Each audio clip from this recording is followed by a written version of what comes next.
Bueno, buenas tardes y buenos días con todos y todas. Una bienvenida de la plataforma de organismos reguladores del audiovisual de Iberoamérica. Estamos presentando la jornada abierta organizada por el Grupo de Trabajo de Niñez.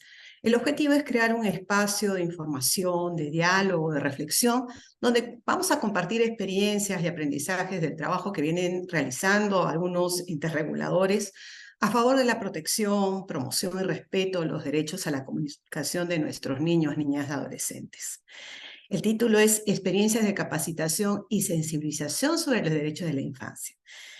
Nos acompaña en esa jornada abierta reguladores de Argentina, Colombia, España. Primera presentación está a cargo de Argentina, de NACOM, sobre políticas públicas para la promoción de los derechos de las comunicaciones de las infancias y adolescencias, una propuesta formativa destinada a comunicadores y comunicadores. Son dos las personas que van a presentar esta experiencia. Presento a Cecilia Uriarte, ella es coordinadora de la línea de niñez, juventud y medios de la Dirección de Capacitación y Promoción de la Defensoría del Público de Servicios de Comunicación Audiovisual.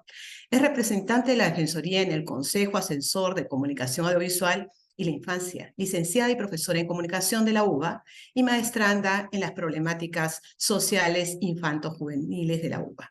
También estará presente Dolores Espeja. Es comunicadora del CONACAI, Consejo Asesor de Comunicación Audiovisual de la Infancia. Guionista cinematográfica de la Universidad de Cine y abogada por la UBA. Escribió poesía, cine, teatro y diversos formatos televisivos. Actualmente es profesora de guión en la Universidad del Cine y de la Universidad de Belgrano y de criminología en la Facultad de Derecho de la UBA. Es maestranda en comunicación y criminología mediática de la Universidad Nacional de La Plata. Bienvenidas y las escuchamos.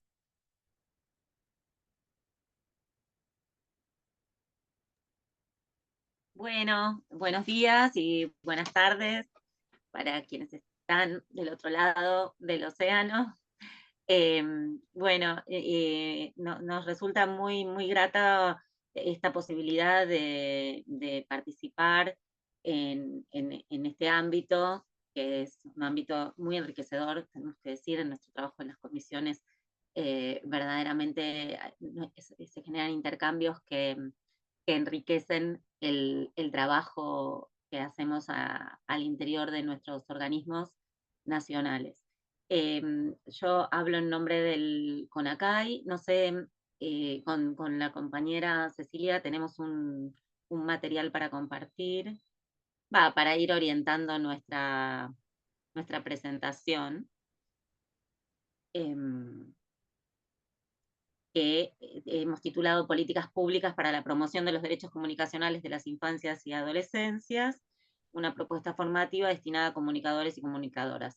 La intención era poder compartir algunas reflexiones vinculadas con nuestra tarea, parte de nuestra tarea que tiene que ver con las capacitaciones que brindamos de manera frecuente dirigidas a comunicadoras y comunicadores de nuestro país. Para lo cual, bueno, voy a comenzar presentando el Consejo, que es el Consejo Asesor de la Comunicación Audiovisual y la Infancia, que es un espacio multisectorial, es plural y es federal, porque integran el Consejo representantes de las gobernaciones de las distintas provincias del país, sectores de la producción audiovisual, organizaciones de la sociedad civil, entre ellas se cuenta, por ejemplo, UNICEF, gremios docentes y universidades. El espacio tiene su origen en el artículo 17 de la Ley de Servicios de Comunicación Audiovisual, que le da existencia, una existencia que cumplió este año 12 años, ¿no? Y su función es asesorar a la autoridad de aplicación de esta ley en materia de derechos comunicacionales de las infancias y adolescencias, ¿no? Para establecer políticas públicas de comunicación que tengan en cuenta la protección y la promoción de estos derechos en particular, ¿no? Y como dice ahí, alienta la producción de contenidos dedicados a niñas, niños y adolescentes y promueve buenas prácticas en las coberturas noticiosas, básicamente. Bueno, esto es un poco el espacio en el que además confluye la Defensoría del Público, que ahora Ceci va a contar cómo es, que también tiene origen en la ley, pero en esta última gestión de gobierno, la Defensoría fue incluida entre las representaciones del Consejo.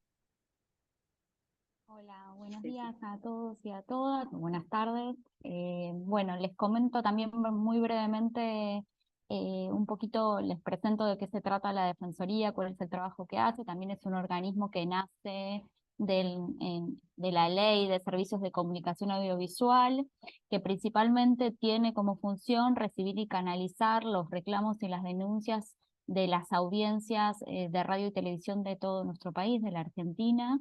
Un poco entendiendo, digamos, haciéndose cargo de lo que promueve la Ley de Servicios de Comunicación Audiovisual, que es entender que la ciudadanía tiene derechos en su vínculo con los medios de comunicación.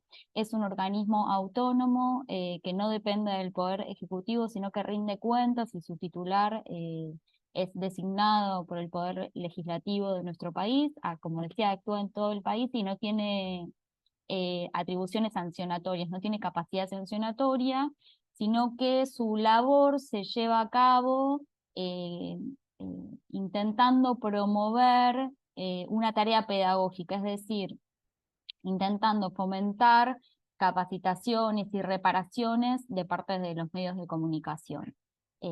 Entonces, en ese sentido es que se trabaja con múltiples sectores y con múltiples temáticas, y una de las principales temáticas tiene que ver con la promoción y la formación en materia de derechos comunicacionales de las infancias y de las adolescencias. En este sentido es que surgen las capacitaciones que llevamos adelante con el Consejo, con el CONACAI, desde el año pasado, a partir de un diagnóstico que venimos elaborando, por un lado, la Defensoría del Público hace muchos años, y también a raíz de demandas que han surgido en el marco del Consejo, entendiendo como ciertas preocupaciones que se han ido agravando en estos años y que tienen que ser abordadas. Este diagnóstico lo fuimos desarrollando desde la Defensoría a partir de un monitoreo de noticias que realiza el organismo desde el año 2013, donde se monitorean las noticias de los noticieros de los canales de aire de la Ciudad de Buenos Aires que tienen alcance nacional, y donde nosotros analizamos una serie de temáticas, es decir, cómo ingresan una serie de temáticas en las agendas de estos informativos, y particularmente cómo ingresan las infancias y las adolescencias en ese marco. Y lo que venimos viendo desde el año 2013, y que es una tendencia recurrente, es que las infancias y las adolescencias ingresan en estos informativos siempre como víctimas o como victimarios de situaciones delictivas. Por otro lado, también este diagnóstico se conforma a partir de las demandas y de los reclamos que recibe el organismo eh, de las audiencias de los medios, ¿no? Y que también van trazando un poco las políticas que diseña la Defensoría, y a su vez también de los talleres que la Defensoría lleva adelante con diversos actores. Particularmente hay un trabajo muy fuerte de instancias de formación, de capacitación con niños, niñas, adolescentes, entendiendo que no es posible que ellos reclamen derechos que tienen si no los conocen.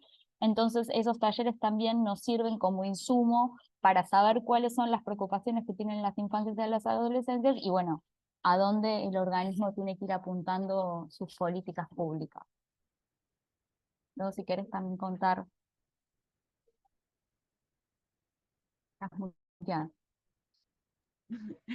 Acá estamos. Estas cuestiones que mencionaba Cecilia se dan también como debates en el seno del Consejo, donde hay preocupaciones prioritarias. Una de ellas tiene que ver con esta invisibilización de las infancias en la programación, y que, como bien lo mencionaba, cuando las infancias aparecen, están vinculadas con situaciones de criminalización. Pero están invisibilizadas como sujetos de derecho, digamos, que tienen un montón de de cosas para decir y para reflexionar y para poner en práctica en su vida cotidiana, en sus espacios de socialización, y tienen, digamos, una perspectiva que nunca es tenida en cuenta. Entonces, también, digamos, doy como dato una cuestión que nos alarmaba en el Consejo, que es la falta de producción de contenidos dedicados, ¿no? Para las infancias, que eso durante la pandemia, por ejemplo, se vio muy claramente porque en un determinado momento el ENACOM elaboró algunos informes en los cuales se revelaba que solamente de la programación de los canales abiertos de alcance nacional, solamente el 6% del conjunto de las señales eh, emitía contenidos dedicados a estas audiencias, en un periodo en el que las audiencias infantiles y adolescentes estaban frente a las pantallas, y ese porcentaje además está, en realidad, el grueso de ese porcentaje tenía que ver con la producción de contenidos educativos de la TV pública. Por lo tanto, digamos, la carencia de contenidos dedicados y la invisibilización de sus perspectivas y su participación protagónica, digamos, y de sus voces como fuentes en las agendas informativas, son parte de los debates con los que trabajamos en las capacitaciones. Bueno, acá en esta diapositiva vemos un poco caracterizar cómo son nuestros encuentros de formación. La propuesta que tenemos es federal, estas son algunas de las provincias en las que hemos hecho el trabajo. Es federal en el sentido de que, bueno, nos interesa llegar a comunicadoras y comunicadores y medios en los distintos territorios que componen nuestro país, porque además viven realidades que en algunos puntos tienen contacto con digamos, las noticias y las cuestiones a nivel nacional, y en otros tienen particularidades locales donde también se les producen, digamos, se ven interpelados por las situaciones vinculadas con la cobertura de noticias, por ejemplo, que involucran a las infancias, ¿no? Nosotros trabajamos con modalidad presencial o virtual, de acuerdo a las posibilidades del territorio y también de los organismos, y los dos tipos de intercambios son muy interesantes, después lo vamos a ver cuando veamos algunas conclusiones que sacamos del trabajo. Los destinatarios y destinatarias son periodistas, comunicadoras y comunicadores, estudiantes de carreras afines a la comunicación o a carreras vinculadas con las infancias y adolescencias, y para trabajadoras y trabajadores de áreas de prensa del ámbito público.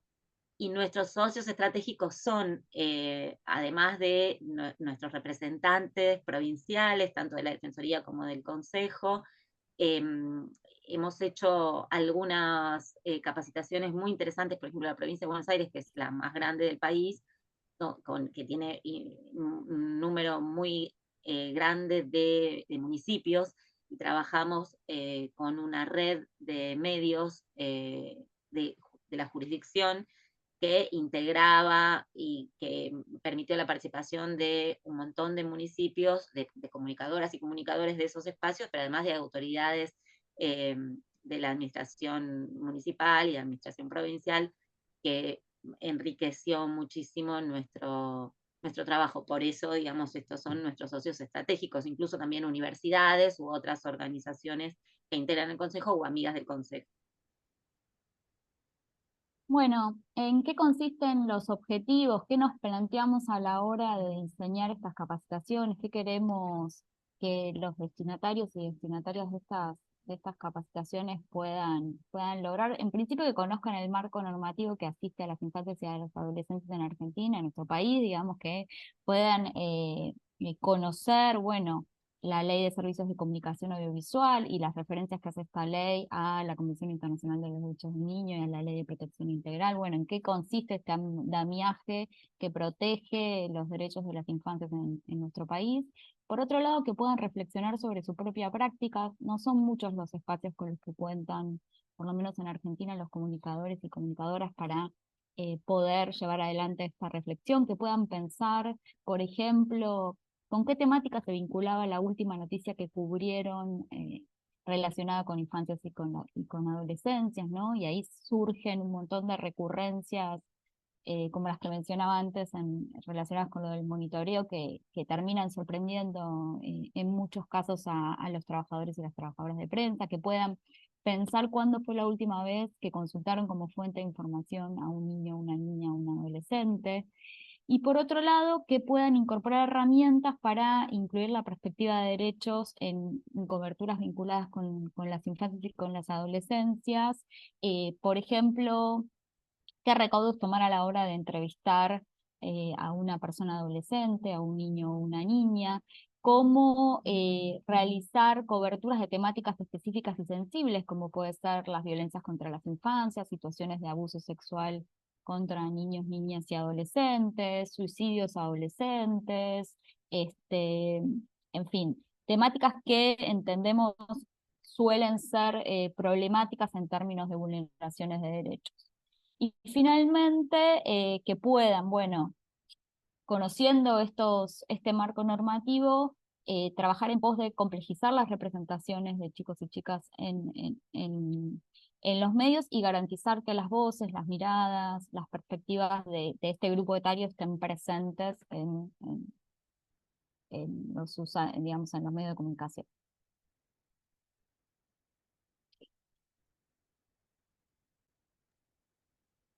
Bueno, y respecto de los contenidos que brindamos y con los que interactuamos en los encuentros, bueno, parte de ello tenía que ver con los objetivos, se lo mencionó Ceci en materia de objetivos, pero bueno, digamos, para ser más específico, trabajamos el marco normativo vigente en nuestro país, en materia de protección y promoción de derechos de niñas, niños y adolescentes, como es la Convención de los Derechos del Niño, la niña, que tiene jerarquía constitucional en Argentina y que está receptada en leyes en particular, como la Ley de Protección Integral de Niñas, Niños y Adolescentes y la Ley de Servicios de Comunicación Audiovisual, y en el Código Civil y Comercial recientemente reformado, con mucho énfasis en esta cuestión. También abordamos las principales vulneraciones o los tratamientos inconvenientes que detectamos en los abordajes mediáticos. Un poco eso ya lo mencionamos. ¿Cuáles son las dificultades que en la práctica se encuentran las comunicadoras y comunicadores? ¿Cuáles son los criterios de noticiabilidad para seleccionar, para establecer cuestiones vinculadas con la noticia? La selección de fuentes especializadas, tener a las chicas y los chicos como fuentes, y además fuentes especializadas, digamos, robustas para el comentario de situaciones o para profundizar en algunas problemáticas.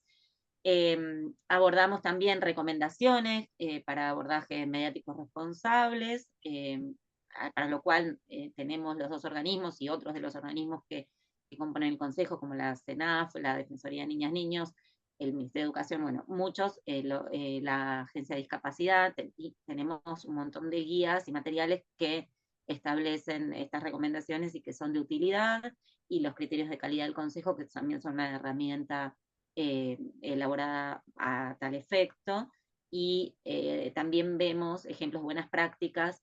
Incluso lo interesante, que después lo vamos a ver en las conclusiones, es que cuáles son los ejemplos de buenas prácticas locales, que para nosotros también son muy enriquecedoras, pues son prácticas que a nivel nacional se desconocen, se difunden, digamos, en el ámbito del territorio. Bueno, un poco a modo de cierre de esta breve presentación, nos parecía interesante poder compartirles algunas conclusiones, algunos desafíos con los que nos fuimos encontrando a lo largo de estos procesos de formación. En principio, bueno, notar la necesidad que existe de generar estos espacios de capacitación, de formación, de reflexión sobre la práctica. Vemos y notamos, y nos lo mencionan los comunicadores y comunicadoras, el desconocimiento de la perspectiva de derechos de infancias, la falta de formación específica, ¿no? Y bueno, se presentan como muchas dudas que pueden ser saldadas en estos espacios a la hora de, bueno, eh, poner en conocimiento de esta perspectiva a comunicadores y comunicadoras. Por otro lado, también esta falta de formación específica, este desconocimiento de la perspectiva, entendemos también que se debe en muchos casos a la falta de espacios de formación con los que cuentan muchas veces, por lo menos en Argentina, eh, aquellos que se dedican a ejercer la comunicación, el periodismo, en general también muy de la mano de condiciones de trabajo bastante precarias, ¿no? Generalmente los comunicadores y las comunicadoras, los periodistas tienen por ahí más de un trabajo para poder sostenerse, poco tiempo, y en general en esos espacios de trabajo no siempre se ofrecen o se habilitan estos espacios para seguir formándose. Entonces también un poco teniendo en cuenta estas cuestiones, es que estas jornadas que nosotros ofrecemos tienen que tratar de ser cortas, ¿no? En horarios que garanticen esa posible participación. Y otra cosa que también fuimos notando a lo largo de estos encuentros, es que muchas veces manifiestan los comunicadores y comunicadoras que frente al desconocimiento, ¿no? A la falta de claridad respecto de cuáles son los derechos que asisten a chicos y chicas en los medios, eso redunda directamente en preferir no cubrir o no mostrar o no habilitar la palabra de estos grupos. ¿No? Esa es como la solución que muchas veces se encuentra, entonces que es muy necesario seguir fortaleciendo estas formaciones para garantizar esto.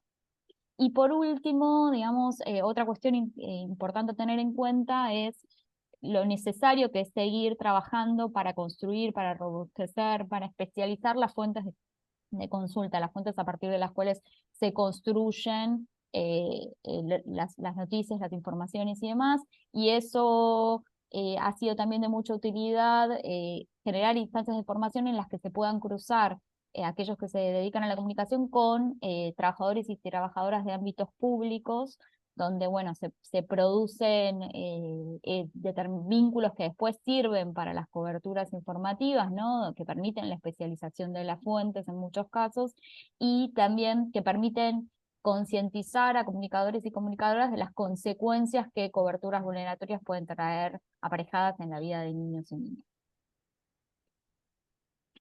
Bueno, ahí está Miriam, que entiendo que se nos acaba el tiempo. Mostramos, si querés, Ceci, la próxima diapo, que era como para tener una idea de nuestras experiencias, las que fueron presenciales, digamos, como eran muy participativas, ¿no? Que es el espíritu de los talleres. Bueno, Muchas veo gracias. a Miriam. Genial, muy, muy interesante. Además, reconocer a los comunicadores y futuros comunicadores como agentes de cambio, ¿no? Y reconocer, como dice Rita Segato, la ley es un instrumento importante para este cambio y muy importante para nosotros como organismos reguladores, contar además con políticas públicas que nos permitan sostener en el tiempo estas importantes acciones. Gracias, Cecilia, gracias, Lola. Y seguimos con Colombia, con la Comisión de Regulación de Colombia. El tema que van a presentar es Protección y Derecho de las Infancias, una mirada a las experiencias pedagógicas implementadas por la CRC, dirigida a niñez y adolescencia. Y nos acompaña José Fernando Parada Rodríguez. Él es realizador de cine y televisión de la Universidad Nacional de Colombia, especialista en gestión de industrias creativas y culturales. Tiene maestría en dirección de empresas de INALDE Business School. Fue director general de la Escuela Nacional de Cine de Colombia, director de contenidos del Pacto Nacional para la Televisión de Calidad para la Infancia y director de Televisión de la Universidad Nacional. Actualmente es comisionado de la sección de contenidos audiovisuales de la CRC. Bienvenido, Fernando. Te escuchamos. Muchísimas gracias, un gusto estar aquí. Un saludo, una buena mañana y una buena tarde para las personas que están viendo este evento de la PRAI. No sé si ya están viendo mi presentación. Sí, ya estamos viéndola. Perfecto.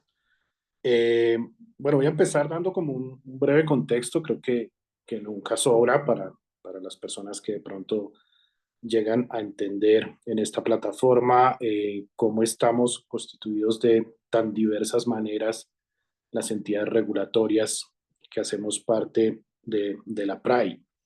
El caso nuestro es un caso con algunas particularidades, creo que la más Destacable es que somos una entidad convergente, somos una entidad que regula por igual temas de mercado, temas referentes a telecomunicaciones y temas de contenidos, para lo cual tenemos dos sesiones, una sesión de comunicaciones y una sesión de contenidos.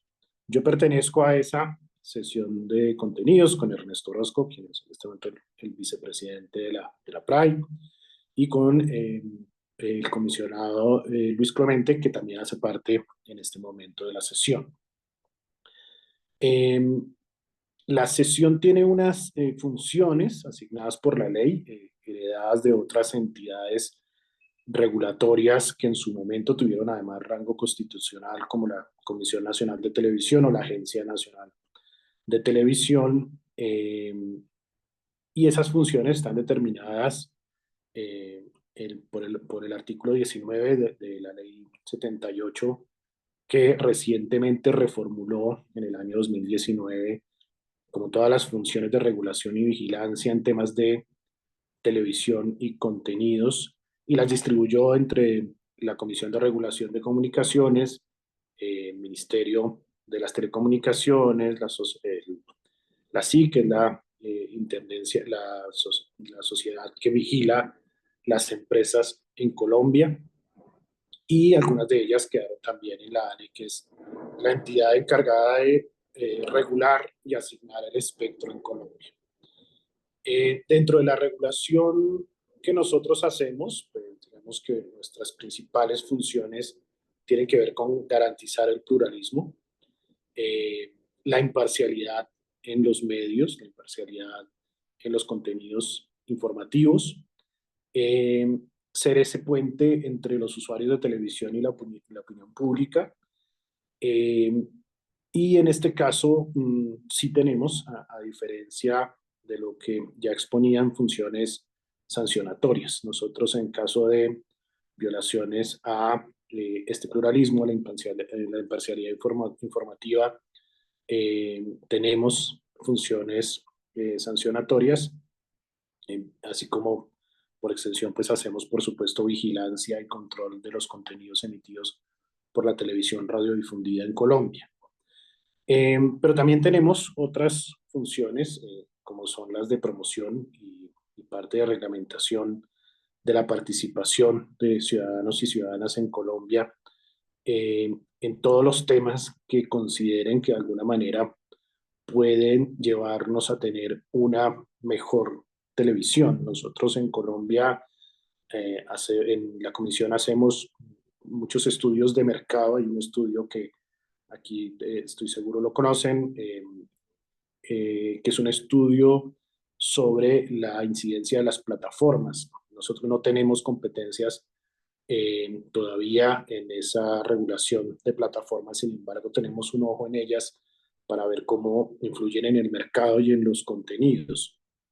Entonces, esos estudios nos permiten a nosotros determinar como esas relevancias o esas situaciones donde puede haber algún tipo de alerta sobre los contenidos que afectan al televidente en la televisión abierta, que nos demuestran esos estudios, sigue siendo prioritaria, a diferencia de lo que hemos charlado en otras ocasiones acá y en otros escenarios. Sucede, por ejemplo, en Europa, ¿no? Los fenómenos de cord-cutting, los fenómenos de traslado a TDT, a plataformas, a OTT, son mucho más reales que lo que pasa en Latinoamérica, ya que por razones de cobertura, por razones de acceso, por razones de posibilidad de ingreso per cápita, pues realmente en Colombia, como en muchos países de Latinoamérica,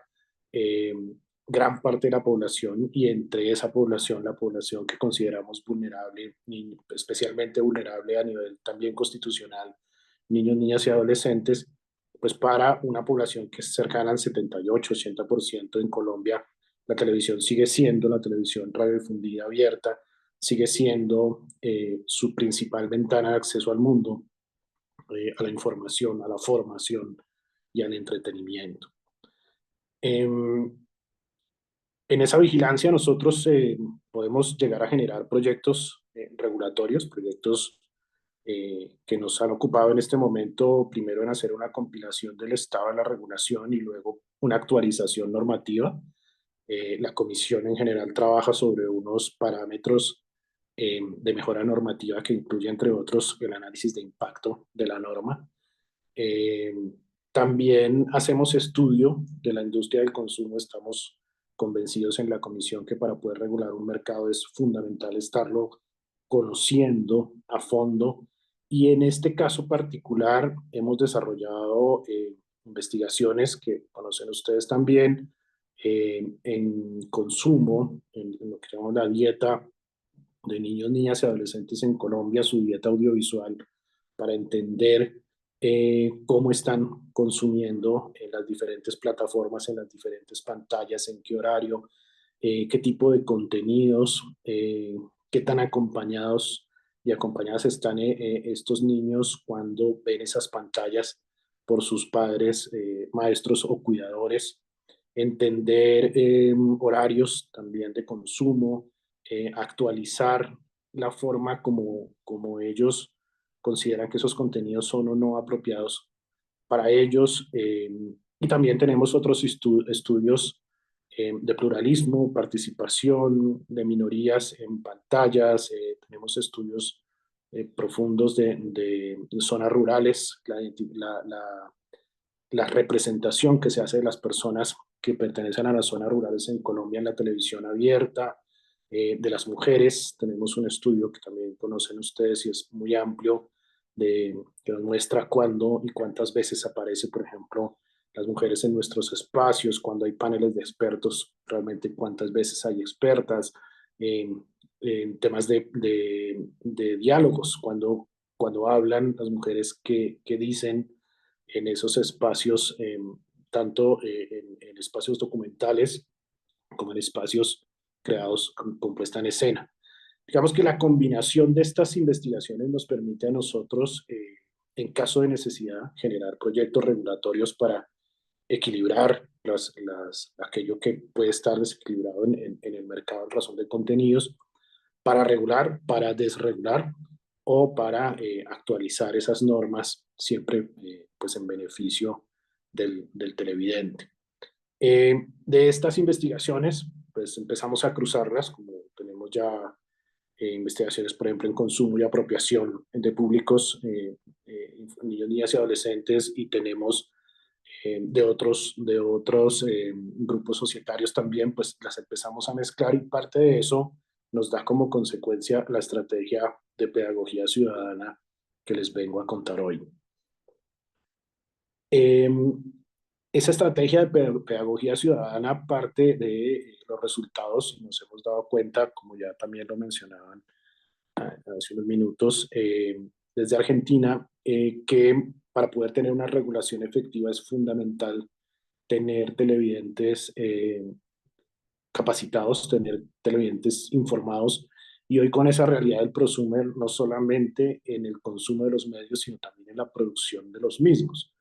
Entonces, hemos desarrollado una plataforma, que es una plataforma que se llama Aula CRC, y en ella tenemos cursos gratuitos, abiertos, que permiten una certificación además para las personas que lo toman, padres, cuidadores, maestros, niños, niñas, adolescentes, productores, realizadores, otros entes reguladores, y permite una mirada sobre los derechos en general que tienen los televidentes. Por ejemplo, hay un curso que está enfocado específicamente en eso, y dentro de ese curso pues se contienen también los derechos que están reglados en Colombia por una ley de infancia y adolescencia, que están por otras leyes también, como la ley que prohíbe, por ejemplo, la propaganda, los comerciales de tabaco, de alcohol en horas de programación familiar o infantil,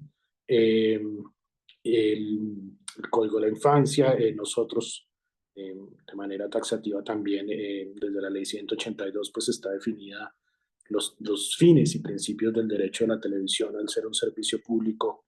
Y todo esto, pues buscamos la manera de que la gente se entere y además cuáles son las vías de participación que tiene en caso de tener algún tipo de queja o algún tipo de inquietud sobre el tipo de programación que se está viendo. En la evolución de estas investigaciones y en la evolución de estas capacitaciones que permiten la participación ciudadana, llegamos a esto que les quiero contar hoy de manera particular, que son unos talleres audiovisuales que venimos trabajando con la niñez en Colombia a lo largo y ancho del territorio nacional. Nosotros estamos abriendo unos espacios que permitan dar voz a estos niños y niñas eh, y que esa voz nos permita también a nosotros escuchar como ente regulador eh, nos dé la posibilidad de descubrir también cuáles son las inquietudes que a veces, por obvias razones de metodología, en el caso de la estadística tradicional, digamos que no aparecen, ¿no? Como que hay algunos tipos de preocupaciones que por diferentes razones pues no aparecen en las encuestas tradicionales y sin embargo son preocupaciones latentes y son necesidades comunicativas que tienen niños y niñas en el territorio nacional y que necesitan entender que su voz tiene la posibilidad de ser escuchada, que su voz es valiosa, porque la academia tradicional, la educación tradicional, la formación tradicional de alguna manera ha dicho siempre lo contrario, ¿no? Como que la voz del niño es una voz no experta, una voz no capacitada, una voz eh, que no aporta, una voz, y esto es una realidad que también podemos soportar a partir de las investigaciones que hemos hecho. Como consecuencia, la mayoría de la producción que se hace en Colombia, los niños la identificaron en nuestras investigaciones como una programación en la que no se sienten representados en un tipo de programación en la que consideran que los contenidos en su gran mayoría, incluso los que consumen en mayor medida, no están hechos para ellos y que cuando son representados en estos medios son representados de manera estereotípica o arquetípica, tradicional, eh, y ellos mismos se dan cuenta que ellos no son así, ellos mismos también han manifestado que esa representación en muchos casos es equivocada. En el caso de la producción nacional, nosotros hemos hecho un trabajo como país ya hace unos años para tratar de producir, sobre todo desde la televisión pública, espacios valiosos de participación de los niños, niñas y adolescentes. Hace muy poco, por ejemplo, un canal regional local, que es Canal Capital, que tiene una frecuencia dedicada exclusivamente a niños, que se llama Eureka, eh, creó y emitió durante un tiempo importante un noticiero donde los niños eran los periodistas protagonistas, entrevistados, expertos y expertas. Entonces, estas experiencias de alguna manera también las recogemos nosotros para ver cuál es la realidad de la voz que se está dando, pero seguimos sintiendo, como seguramente va a pasar en estas intervenciones, que hace falta mucho trabajo para que realmente esa voz sea una realidad. Estos talleres los enfocamos principalmente y en esta parte a la participación plural, precisamente como les decía, combinando los elementos que queremos trabajar nosotros en la comisión y que queremos evidenciar para posibles acciones regulatorias formativas, para generar algún tipo, si fuera necesario, de documentos de regulación o de regulación en el medio. Así que lo que queremos y lo que buscamos con estos talleres que se están realizando en este momento, ya se han hecho en 3 ciudades de Colombia, hoy mismo se está haciendo en la ciudad de Bucaramanga, eh, son talleres que buscan que los niños participen desde el comienzo, es decir, que las problemáticas o los temas no sean impuestos por los talleristas, que ellos sientan que son realmente actores sociales y que empiecen a darse cuenta que tienen la posibilidad de que su voz sea escuchada y de que su participación sea real. ¿En qué elementos y en qué temas? Es un poco también lo que estamos recogiendo nosotros en este momento para después hacer una retroalimentación amplia como la hacemos siempre en estos procesos de capacitación luego con los canales para llegar con ellos y contarles lo que nosotros encontramos y cómo y qué posibilidades y herramientas hay para los creadores para abrir más ventanas de participación, en este caso con niños, niñas y adolescentes. Lo hemos hecho ya con otros temas. Recientemente creamos un taller a partir de la participación plural en guión. Es un taller para realizadores audiovisuales, para creadoras y creadores audiovisuales en tema de la creación de personajes plurales. Nosotros encontramos un bajo nivel de pluralismo. De hecho, tenemos un barómetro para medirlo en los programas que se emiten en televisión abierta y cerrada en Colombia. Y ese barómetro nos muestra un bajo nivel de pluralismo. Luego hacemos la investigación y creamos los contenidos de cómo generar contenidos plurales, porque a veces vamos a los canales y nos dicen, vale, pues entiendo la problemática, pero ¿cómo hacemos? O sea, ¿cuál es la vía para poder hacerlo? ¿Qué diferencia tiene empezar un personaje de una manera u otra? Entonces, estamos creando contenidos como por ejemplo el viaje de la heroína, que es como una alternativa al tradicional viaje del héroe de Campbell, para entender que se puede crear contenidos donde las mujeres sean quienes guíen la narración y quienes tengan el poder de esa decisión de contenidos. Y ese taller, la idea entonces con estos talleres que trabajamos con los niños es después llevarlo también con lo que encontremos a los canales y decirle, mira, se le puede dar a los niños voz, se le puede hacer de esta manera, estas son las cosas que le preocupan, esto es lo que quisieran decir, y generar un diálogo con los agentes que regulamos para fortalecer aquello que nosotros encontramos débil en el Sistema Nacional de Televisión. Sí, Hola. sí, Fernando. Sí, tiempo cumplido. Ok.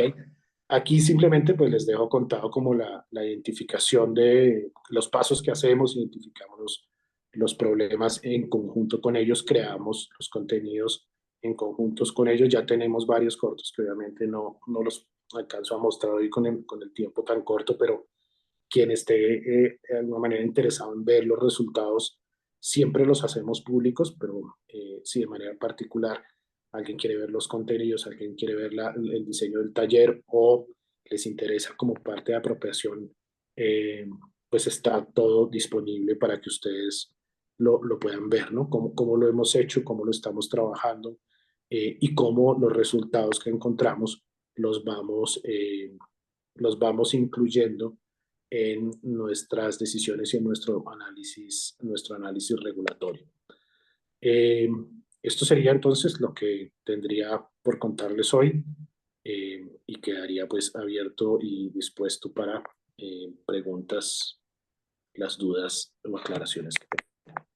Muchas gracias, Fernando. Realmente muy rica experiencia desde Colombia, desde el organismo regulador y sobre todo el reconocimiento de nuestros niños, niñas, adolescentes, no solo como poblaciones vulnerables en formación, en crecimiento, a la que debemos proteger, sino también como sujetos de derecho. La formación en su representación, en la pluralidad de sus representaciones es sumamente relevante. Formar líderes, voces, como tú bien señalas. Gracias, Fernando. Después seguiremos complementando con las preguntas. Gracias. Un gusto. Sí, gracias. Seguimos con el Consejo Audiovisual de Cataluña. Va a presentar el tema el CAC y los derechos de la infancia, el programa EduCAC y la educación mediática. Estará a cargo de Neus Riera Mestre. Ella es licenciada en Derecho con estudios de posgrado en el ámbito educativo relacionados con pedagogía y los trastornos de aprendizaje. Tiene una experiencia como docente durante 5 años. Actualmente es miembro del equipo EduCAC. Elabora contenido sobre educación mediática dirigida a la comunidad educativa y forma parte de grupos de trabajo en diversas instituciones. También participa en proyectos para fomentar la educación mediática y ha participado en el proceso de diseño de la estructura y contenido de materiales de EduCAC. Bienvenida, Neus, te Muchas escuchamos. gracias. Pues voy a empezar a compartir la presentación. Listo, se ve. Voy a ver si puedo compartir. No se ve entera por eso, ¿verdad? A ver si me permite la Sí, opción. Bueno, se ve aquí al lado, pero es que no estoy encontrando la... abajo a la derecha, ¿Sí? abajo hacia tu derecha, ahí está ¿Sí? el cuadro como una copa. No, ya, eso ya lo he hecho, pero tengo que Ese ya. también hacer otra... Oh, otra acción, bueno, no importa. Si puede luego algún compañero, porque no me aparece otra de las opciones que tengo que hacer en en la aplicación. Bueno, no importa. No me voy a detener más porque ya llevamos un ratito ¿no? Bueno, en fin, muchas gracias por darme la oportunidad de poder contaros pues, qué es lo que hace el Consell de l'Audiovisual de Cataluña en el tema de la capacitación y sensibilización de los derechos de las infancias. Em, Antes de pasar concretamente a abordar las experiencias concretas que hace el Consell de l'Audiovisual de Cataluña, quería contextualizar un poco el marco normativo en el que nos movemos, ¿no? Desde la perspectiva desde Europa, desde la Directiva de los Servicios de Comunicación Audiovisual, se insta a los Estados a promover el desarrollo de la alfabetización mediática de la ciudadanía y en el mismo sentido, en el Estado español, la Ley General de Comunicación Audiovisual obliga a la autoridad reguladora del audiovisual competente a adoptar medidas para el desarrollo de las capacidades de alfabetización mediática. No solo a las autoridades, sino también a cuantas instituciones, prestadores y otros organismos que realicen trabajos o sea, que se muevan en este ámbito. En Cataluña, la Ley de Comunicación Audiovisual obliga a velar a la Generalitat, al Gobierno de Cataluña, por la competencia comunicativa de la ciudadanía y también a la protección de la infancia y la adolescencia en el ámbito audiovisual. En este marco que tenemos, donde vamos a hablar más que del CAC como organismo regulador, como una institución que promueve y que tiene interés, ¿no?, en difundir la educación mediática, vemos que dentro de las funciones del CAC, del Consell de l'Audiovisual de Cataluña, una de las funciones es velar por el cumplimiento de la legislación sobre protección de la infancia y la adolescencia en el ámbito audiovisual. ¿Qué hace el Consell de l'Audiovisual de Cataluña para velar por el cumplimiento de esa legislación en el ámbito audiovisual? De una parte, desde el área de contenidos, a nivel interno, se generan informes en los que se tratan sobre, por ejemplo, se hacen estudios sobre los estereotipos de género en la publicidad televisiva de juguetes, en las campañas de Navidad. Con ello se pretende tener unos datos en los que se pueda contrastar cuál es la incidencia o cómo es la evolución de todos estos juguetes estereotipados y si realmente hay un cambio a la hora de ofrecer este tipo de productos a niños y niñas o se ha conseguido avanzar algún paso más. En otros tipos de informes lo que se hace es una observación, un seguimiento de lo que ocurre en la publicidad de juguetes en plataformas y redes sociales, en las campañas también de Navidad, donde muchas veces esos estereotipos son mucho más evidentes.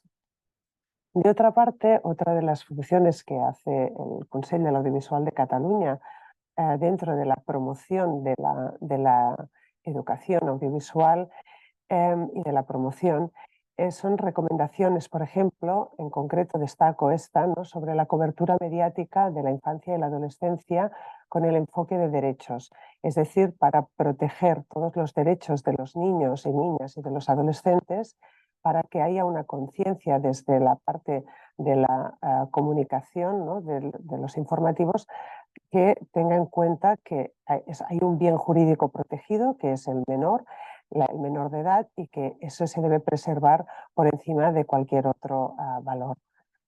¿Qué más hace el Consell de l'Audiovisual de Cataluña más allá de esta protección y más allá de estos imperativos que le corresponden por ley? Desde hace muchos años está muy interesado y realizando muchas acciones relacionadas con la promoción de la educación mediática o de la alfabetización mediática. Concretamente, desde hace aproximadamente unos 8 años, tenemos el programa EDUCAC, que es un programa que tiene dirigido a la comunidad educativa, donde se ofrecen una serie de contenidos relacionados con la educación mediática para favorecer el pensamiento crítico. Están orientados a docentes, a familiares, madres, padres, tutores, y nuestro público objetivo no es directamente los menores de edad, sino los adultos que los acompañan en este camino, ¿no?, en el entorno digital.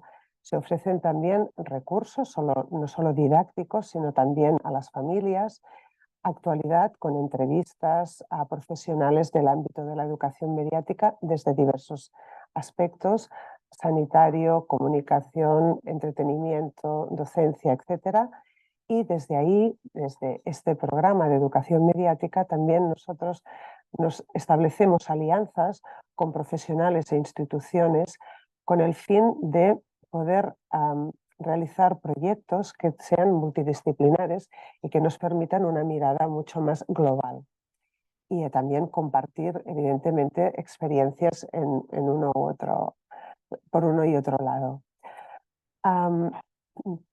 Dentro de esta función de la promoción de la educación mediática, también el Consell de l'Audiovisual de Cataluña hace muchos años, hace exactamente 20 años, que está realizando una convocatoria de premios para promover la educación mediática y poner en valor todas aquellas experiencias que se hacen en los centros educativos o por parte de los docentes y el alumnado de bachillerato, para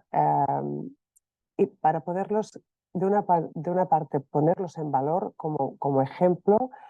Nos permite también captar cuál es la pulsión, el momento en el que nos encontramos, cuáles son las inquietudes, todos los proyectos que se están llevando a cabo en los distintos centros docentes de Cataluña, y al mismo tiempo nos permite también una función de motivación y reconocimiento de los docentes y centros educativos, también del alumnado de bachillerato con sus trabajos de investigación vinculados al ámbito de la educación mediática, y también nos permite pues también poner de relieve muchas experiencias audiovisuales que luego pueden, y proyectos audiovisuales y educativos que pueden ser replicables en otros centros educativos, y así poder ejercer una red, ¿no?, donde haya unos modelos que tienen unos proyectos que funcionan, que tienen evidencias y que se pueden replicar con ciertos ajustes en otros centros educativos. De otra parte, hay proyectos impulsados desde el EDUCAC, como el ¿Qué te juegas? Y Familia y Pantallas.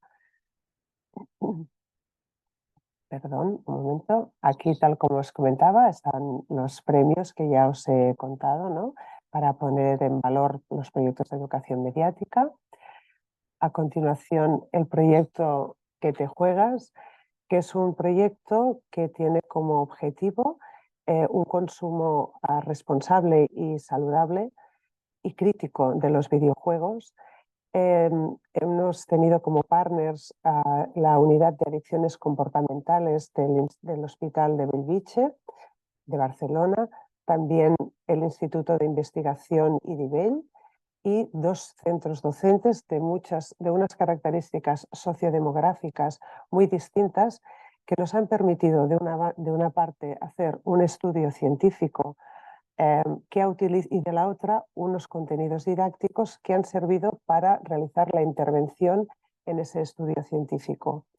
Después del pilotaje que se ha llevado a cabo en estos 2 centros educativos, los resultados han sido realmente favorables a la idea de que la educación mediática funciona como prevención a la hora de prevenir, valga la redundancia, ciertos comportamientos y ciertos hábitos en el ámbito digital, concretamente en los contenidos relacionados con videojuegos.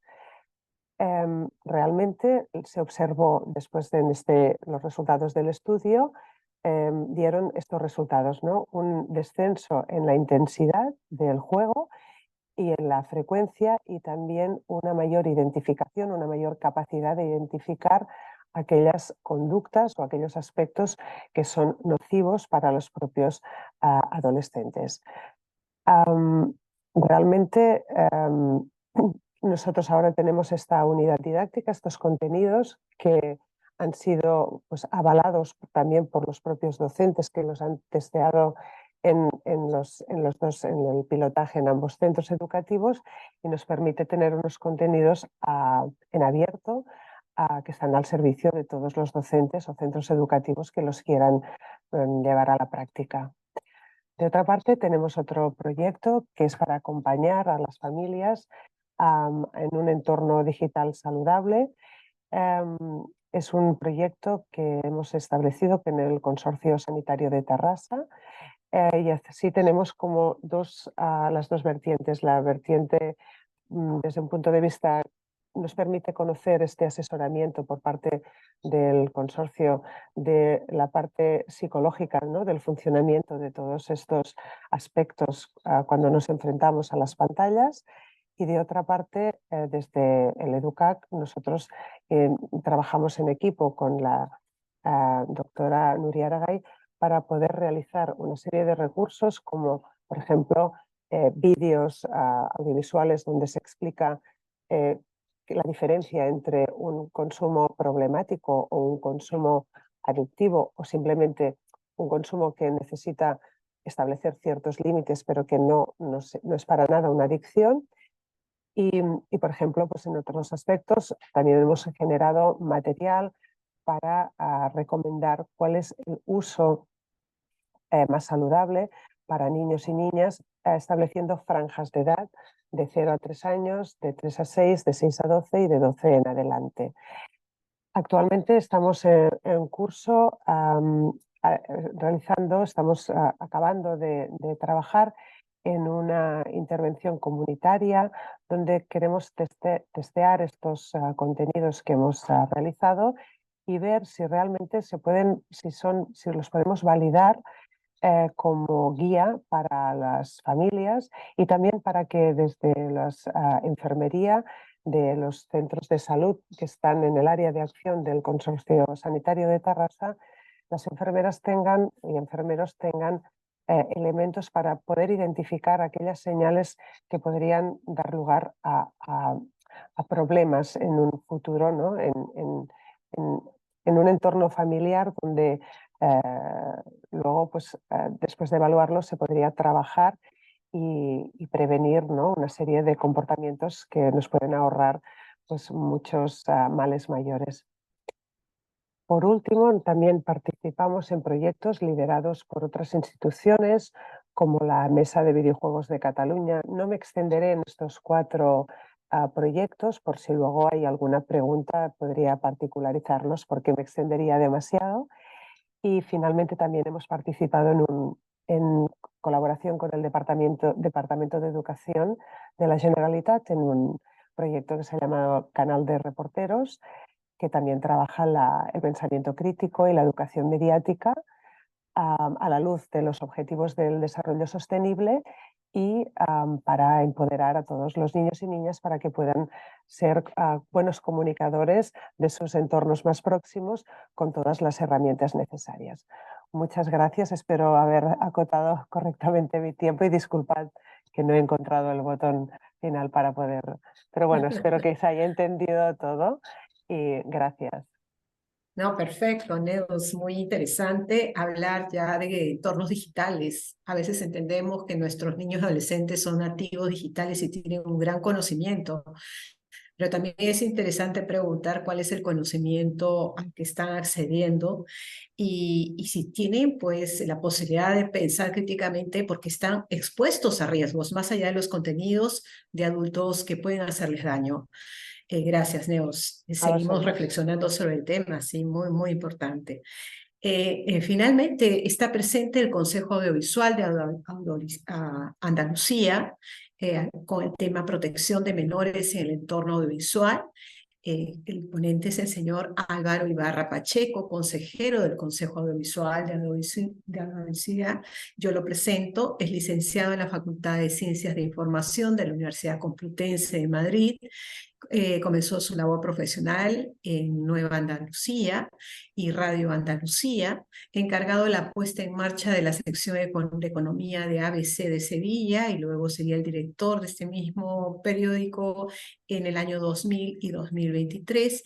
Ha colaborado en diversos medios de comunicación, ha sido profesor en periodismo económico en la EOI y ha dictado diversos cursos y es máster. En la actualidad es consejero del Consejo Audiovisual de Andalucía. Bienvenido, Álvaro, te escuchamos. Muchas gracias por darme la oportunidad de participar en estas jornadas. Supongo que se me escucha y se me ve. Se te escucha muy bien, también se te ve muy Bien, bien. de acuerdo. Va a tener además que verme porque no traigo ningún documento como han hecho los otros panelistas y, y va a tener que soportar mi primer plano durante el tiempo que dure mi intervención. No ha sido una pequeña corrección, director de ABC de Sevilla en 2002, en 2000 y 2023, sino de 2000 a 2023. O sea que he acabado lo suficientemente harto del periódico más como para no volver a pisarlo más, ¿no? Han sido muchos años. Bien, yo voy a hacer una ponencia que básicamente me voy a referir a unas jornadas que, organizadas por el Consejo Audiovisual de Andalucía, se han celebrado en el Parlamento de Andalucía sobre un tema sobre el que el Consejo había tratado anteriormente, que es el derecho a la protección de los menores con respecto al acceso a contenidos pornográficos en Internet y en las redes sociales. Les sitúo un poco en tesitura. En los últimos años en España se ha registrado un notable incremento de las agresiones sexuales cometidas por menores de edad. Según la memoria de la Fiscalía General del Estado de 2019, se contabilizaron 564 menores condenados por agresión sexual y 374 por abuso sexual. Estos datos solo incluyen a adolescentes de entre 14 y 17 años porque los menores de 14 son inimputables. En la memoria correspondiente a 2021, la Fiscalía anota un notable aumento de los delitos contra la libertad sexual cometidos por adolescentes, abriéndose 2.625 expedientes por esta causa, un 58% más que en 2020. En el informe sobre delitos contra la libertad sexual de 2021, apenas existen mujeres entre los agresores y abusadores sexuales menores de edad. El 97,5% de los implicados son varones, las mujeres solo destacan como víctimas. Este fenómeno, que es solo uno de los rostros de un conflicto social que ahora empieza a emerger, descansa en casi todos los casos en tres pilares. Uno, la falta de educación afectivo-sexual. 2, el consumo de pornografía generalmente violenta a partir de los 12 años de edad, según recoge el informe realizado por Save the Children en 2020. Y 3, la denominada cultura de la violación dentro de un sistema que reproduce las violencias sexuales. El uso cada vez más temprano de Internet y de los medios tecnológicos que permiten acceder a la pornografía gratuita y el contenido cada vez más violento del material pornográfico conduce a poner en práctica acciones violentas con las que los consumidores de porno reproducen el comportamiento de los protagonistas de los vídeos. La falta de una educación afectiva sobre la sexualidad en la adolescencia convierte al porno en la primera fuente de información para muchos menores que no encuentran impedimento para acceder a contenidos que legalmente deberían ser solo visitables por los adultos. Conscientes de esta realidad, hemos organizado las jornadas a las que anteriormente me refería, en las que han participado profesores universitarios, doctores en psicología y sociología, juristas, educadores y especialistas en ciberseguridad.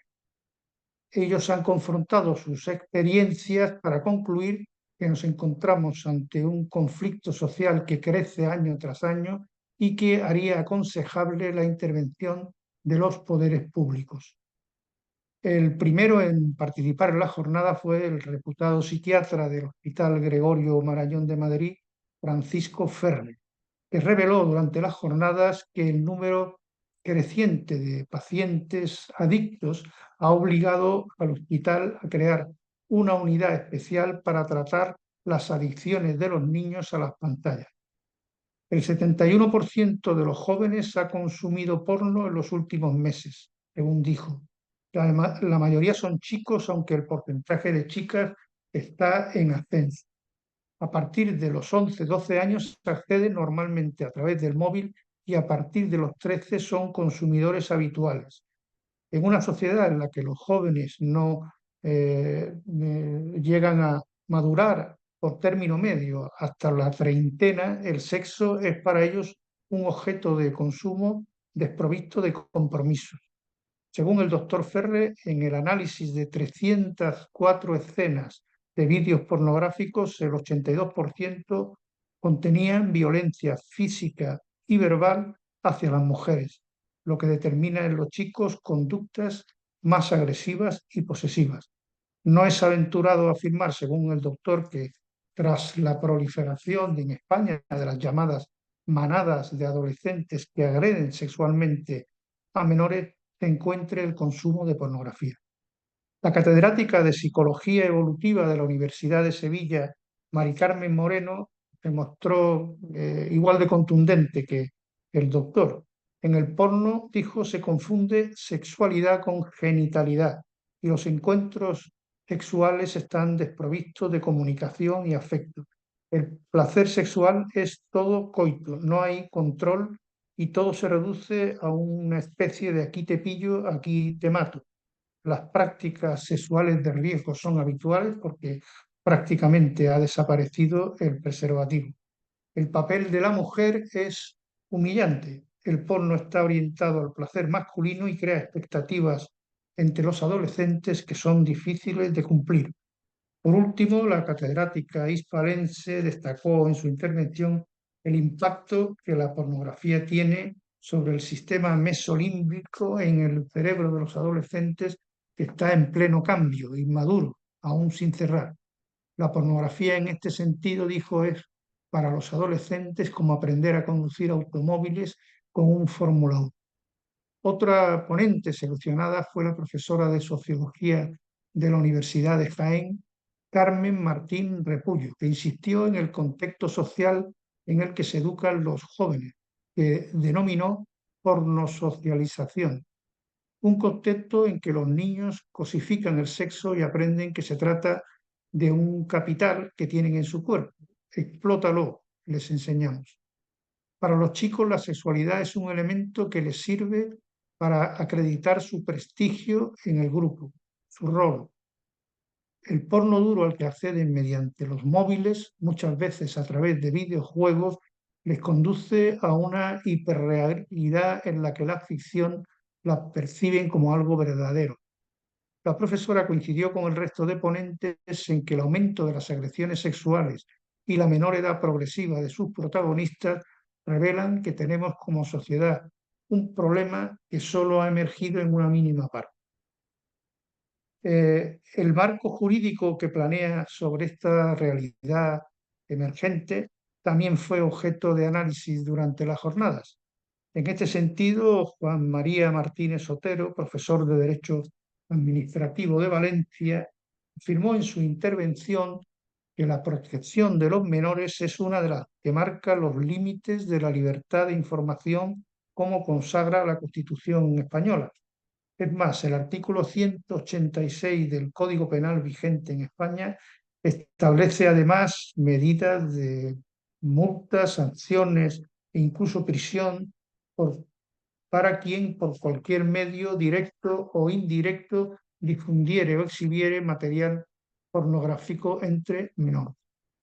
Sin embargo, en España hoy priva el libre acceso y la sensación de que no hay normas que protejan a los menores.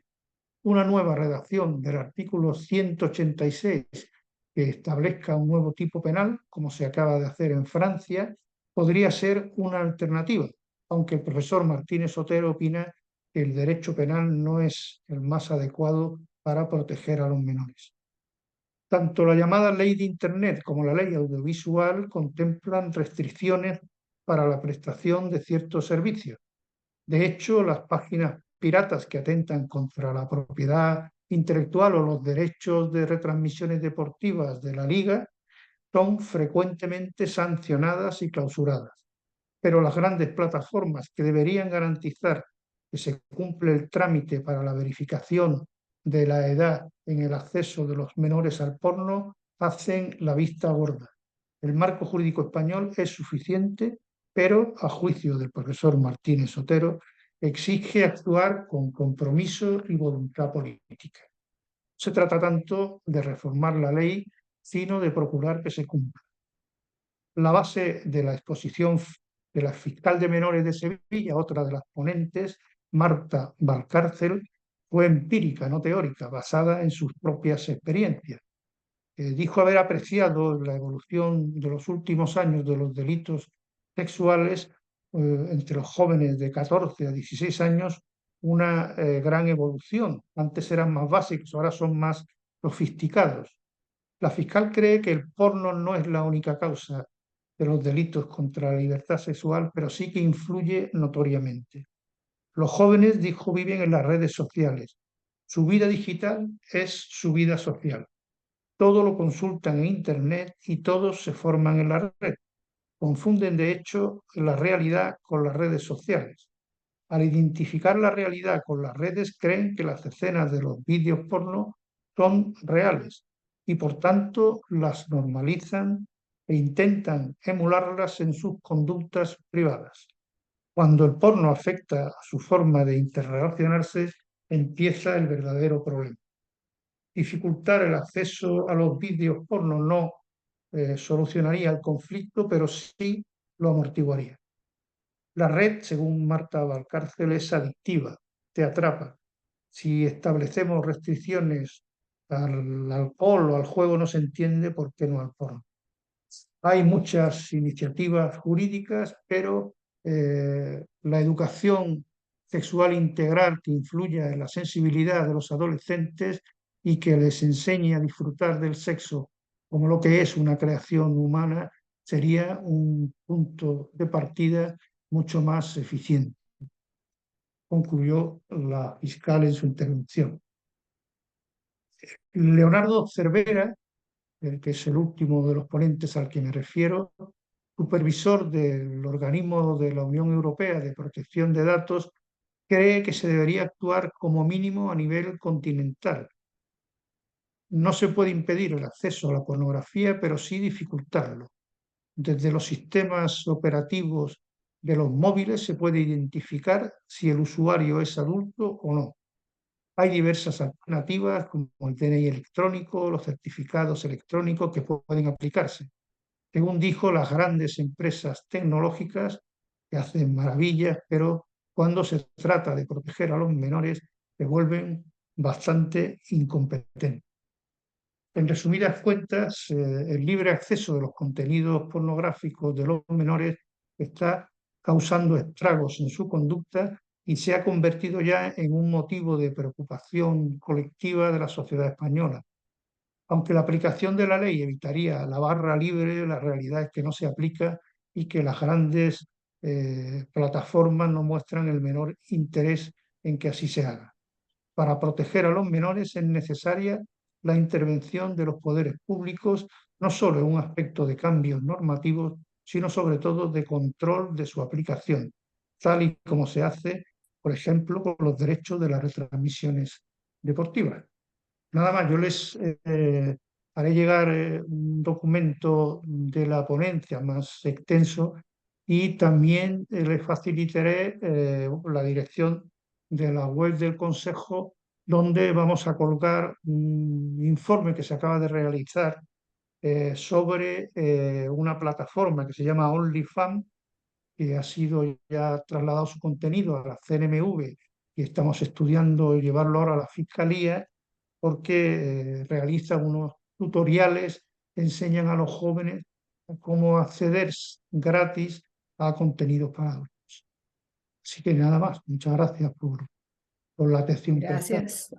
Gracias, Álvaro. Este es un tema muy vigente y preocupante, el riesgo de los niños, niñas y adolescentes frente a contenidos inadecuados.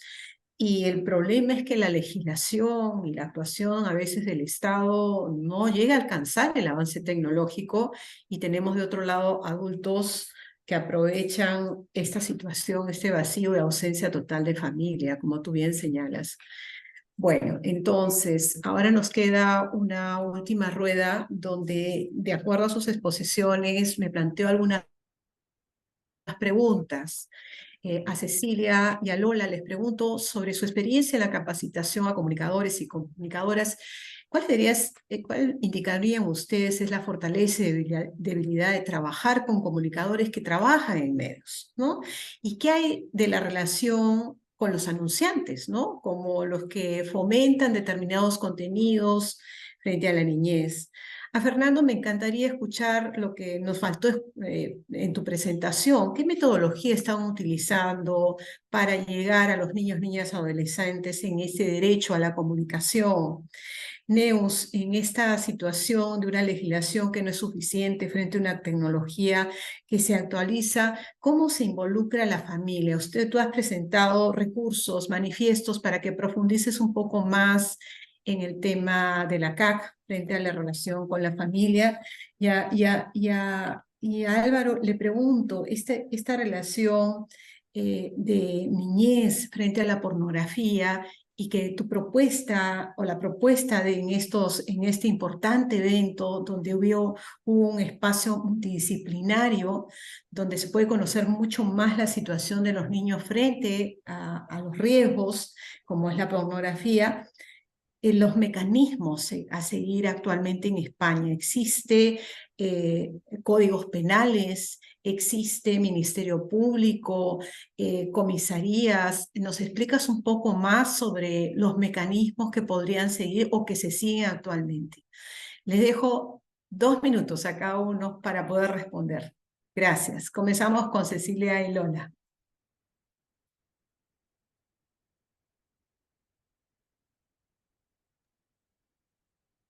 Si querés empezar.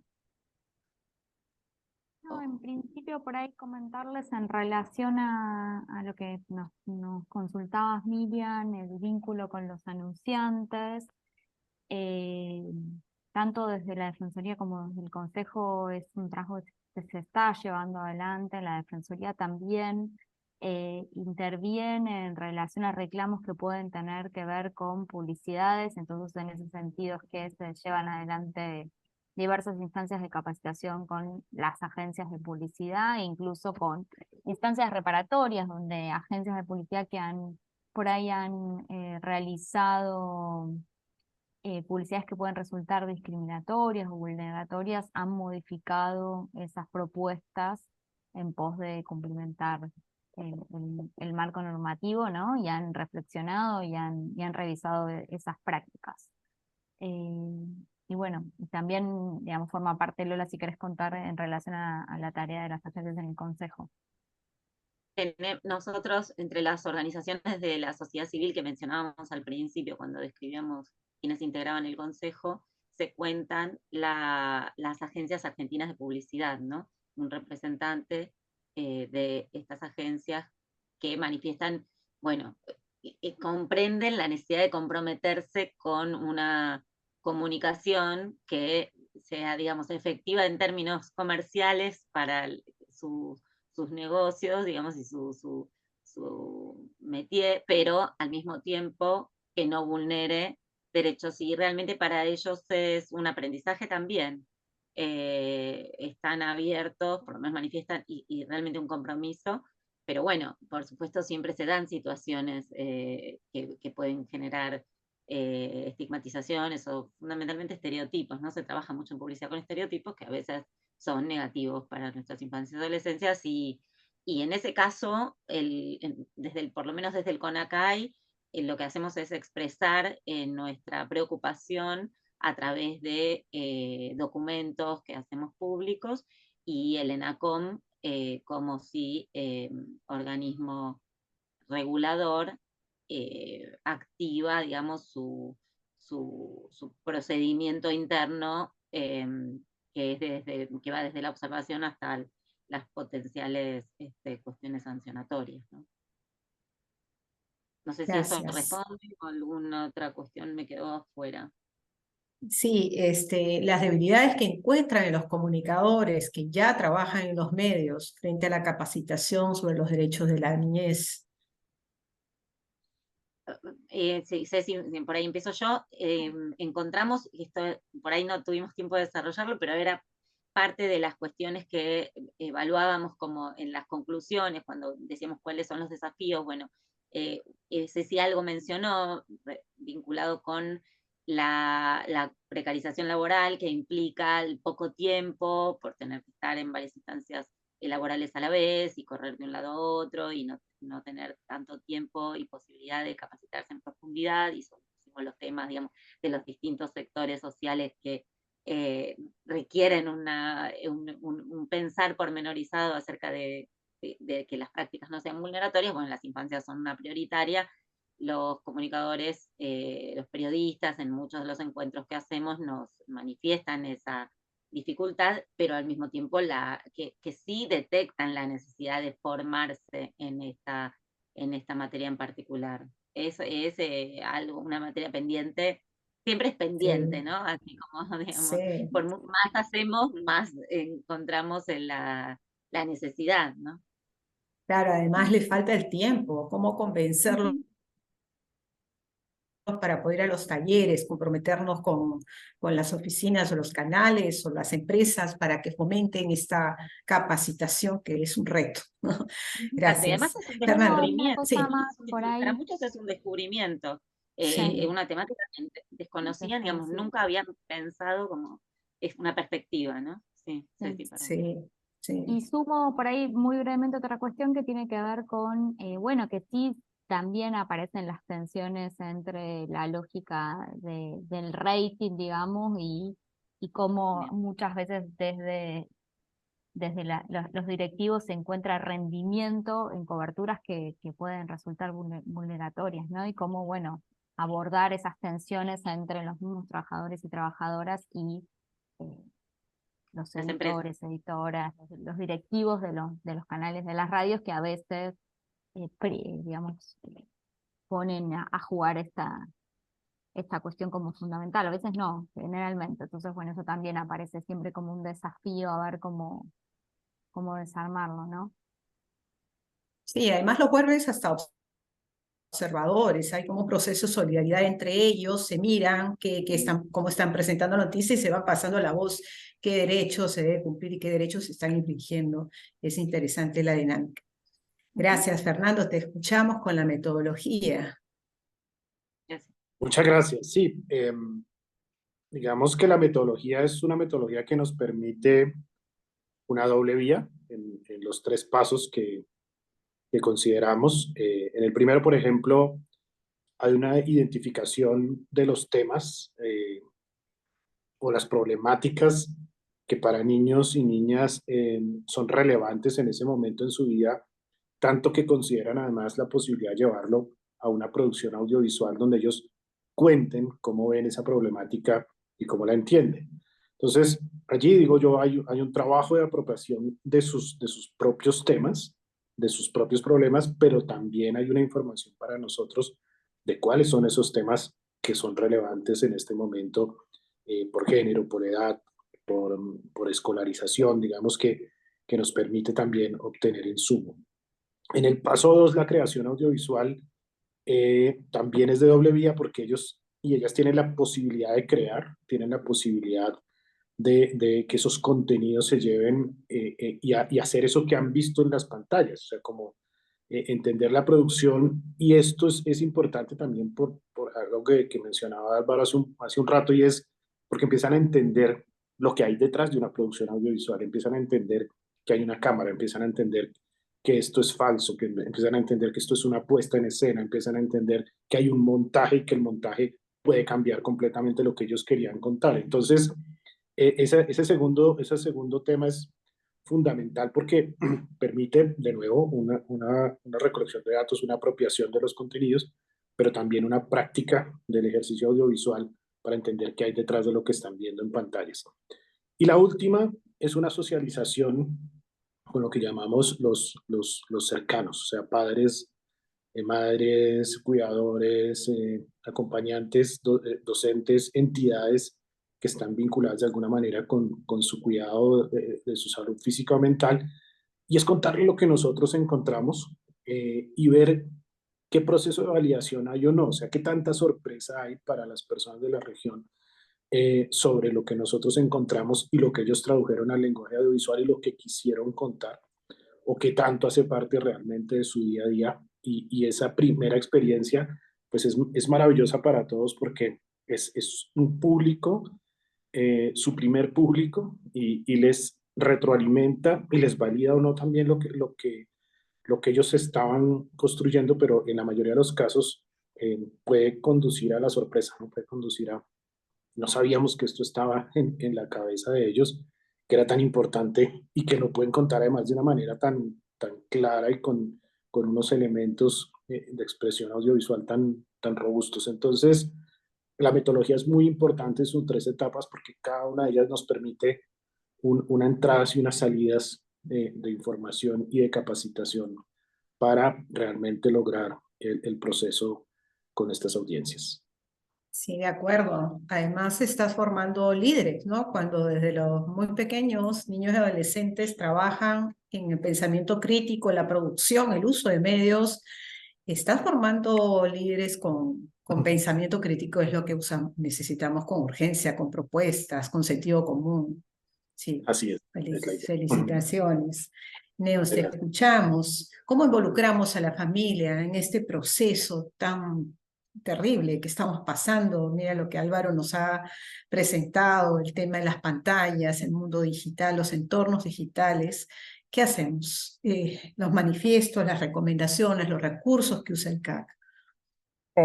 Bueno, lo que tenemos muy claro, y no porque lo hayamos decidido nosotros así, sino por el contacto con expertas, personas expertas del ámbito sanitario, tal como os he comentado, es que en cualquier estilo parental, sea el que sea, lo más importante siempre primero es el modelaje. Es decir, que a veces ponemos el centro, el foco en el niño o en la niña, en cómo utiliza la tecnología, en el tipo de contenidos que ve, pero a veces también son espejos puramente, ¿no? Y a veces la primera persona que debe actuar de una manera crítica, ¿no? Considerada, respetuosa, con límite de tiempo, etcétera, y teniendo en cuenta y analizando sus propios como prosumer, tal como se ha dicho por aquí, ¿no? Como tanto lo que consume como lo que produce, ¿no? En las redes, pues son las propias familias. Por lo tanto, un aspecto que consideramos muy importante y que siempre se recomienda en todos los documentos que hemos hecho es el modelaje, ¿no? En primer lugar. Luego hay un tema que es que cuesta mucho de involucrar a las familias porque todo el mundo está muy cansado, porque después de trabajar, ¿cómo haces un taller, una charla, ¿no? Hemos pensado a veces que nosotros habíamos hecho en colaboración con el Consorcio Sanitario de Tarrasa para tener como las dos voces, ¿no? La perspectiva de la educación mediática y la perspectiva de la prevención y del conocimiento de todos los datos asistenciales a nivel sanitario, pero el nivel de éxito no era, o sea, las convocatorias normalmente no eran como muy exitosas, ¿no? A veces parece que se apunta mucha gente, pero luego al final desciende, ¿no? el número normalmente. Y entonces, por eso nosotros lo que ahora estamos trabajando en ello es en este estudio de intervención comunitario, porque nos planteamos la pregunta de quién acompaña a los que tienen que acompañar, ¿no? Porque a veces hay un sentimiento quizá de soledad, ¿no? O de desorientación. Estamos en un mundo nuevo para todos, todos estamos aprendiendo, todas las personas, ¿no? No solo los niños y las niñas, nosotros como adultos, cuando un padre o una madre pasea a su hijo con el móvil en la mano, es que realmente no ha aprendido aún cómo relacionarse también, ¿no? Con todo esto. Y entonces, por eso queríamos esto, ¿no? Hacer que cuando el niño o la niña va a la consulta, ¿no? A las revisiones habituales con la enfermera, igual que se hace un seguimiento de su salud física, también se hiciera un seguimiento de su salud mental en este aspecto.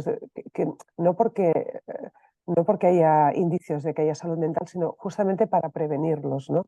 Entonces, lo que queríamos era eso, que la propia enfermera le hiciera un cuestionario basado en una serie de parámetros que nos los facilitan desde el centro sanitario, y luego que ella pueda como testear si pasado estos meses, que va a ser aproximadamente unos 6 meses, esa familia que ha contestado en relación a unos hábitos, ¿no? en la familia, si pasado ese tiempo con un acompañamiento, un seguimiento, un encuentro que habrá como una especie de una sesión de trabajo más que una charla, ¿no? Donde sea más bien participativa y activa, si realmente se han provocado cambios y si realmente esa manera de implementar o de hacer llegar todas estas recomendaciones, si están como acompañadas por una persona en un centro donde suele acudir, porque tiene que acudir, porque las revisiones médicas son las que son, ¿no? Y están pautadas,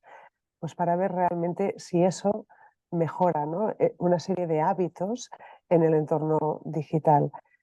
Y luego también fuera de nuestra propia institución, desde la Secretaría de Políticas Digitales y la Dirección General de Sociedad Digital, pues hay una iniciativa que induce un poco a equívoco porque nosotros la nuestra se llama Familia y Pantallas y esta se llama Familias y Pantallas, pero es más que nada intenta aglutinar todas aquellas instituciones que han elaborado contenidos o que realizan acciones con las familias para hacer un mapeo, tener claro, porque a veces se sobreponen muchas iniciativas, ¿no? A veces el orden es importante, pues hacer un mapeo de todas estas iniciativas actuales para ordenarlas, para poderlas ofrecer a cada sector de la manera más óptima posible y luego para poder hacer una difusión y dinamización de todos estos contenidos, ¿no?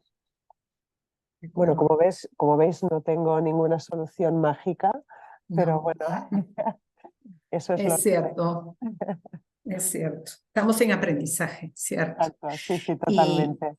y Lola, ¿quieres preguntar algo sobre este punto?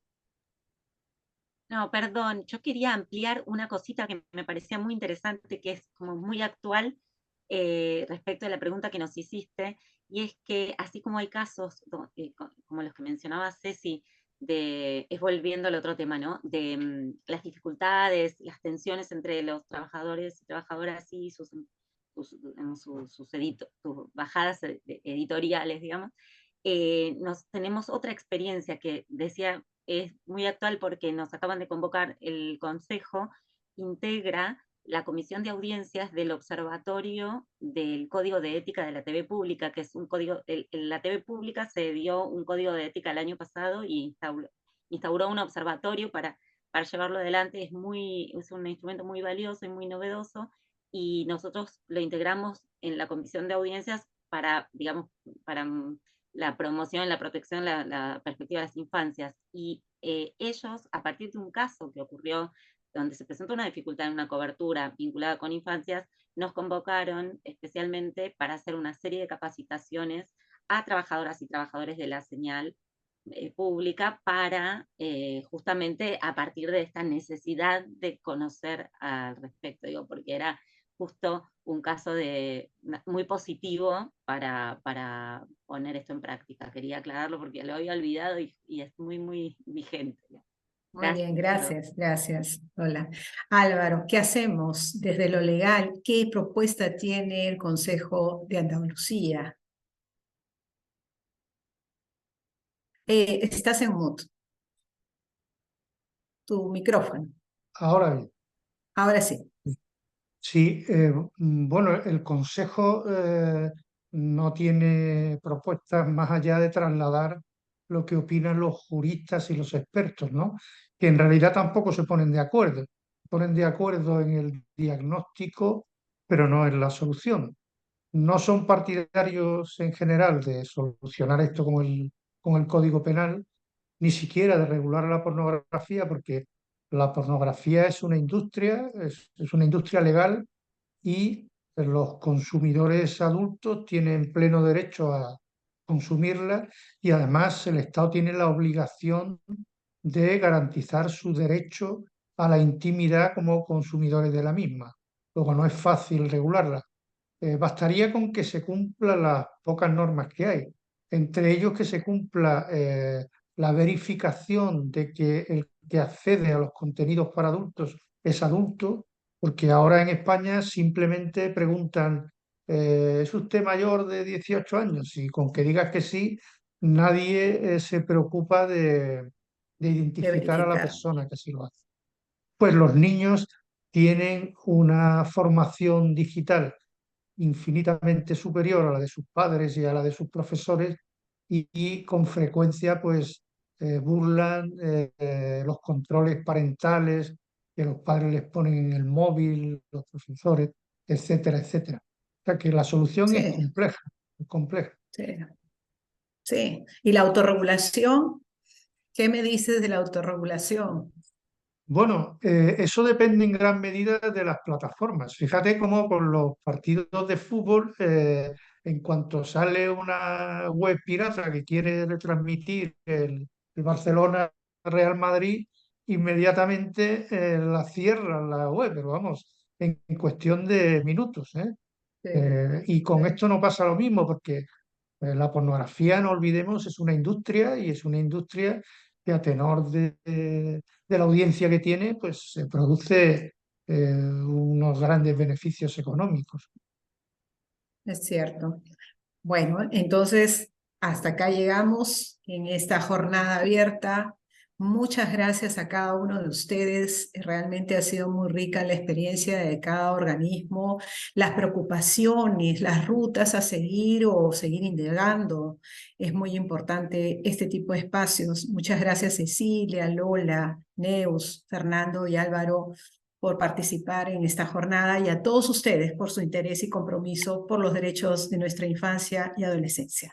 Gracias. Gracias. Gracias, un gusto. Gracias, hasta pronto.